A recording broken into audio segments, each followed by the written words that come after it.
Hey guys, welcome to my videos. So guys, many times we find it really hard to buy the paint of the exact same color we already have and we need to patch, right?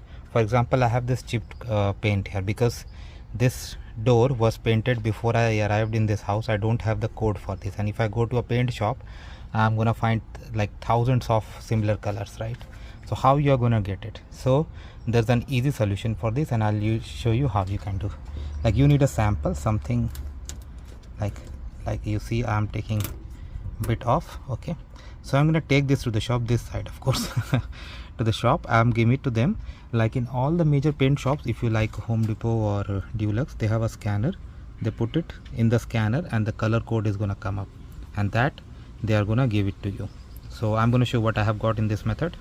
So I went to Dulux and I have got this. Okay, you can see it's the exact same one. I'm gonna paint and then I'm gonna show you once more. You can see the paint has been applied here. Of course, like, you will see some difference now because it was just applied compared to the previous shade, but you can see it's almost mixed, so there's no issue at all. So in this way you can find the exact paint color. Let me know what you feel about it. Thanks for watching this video. Please subscribe to the channel. Thank you.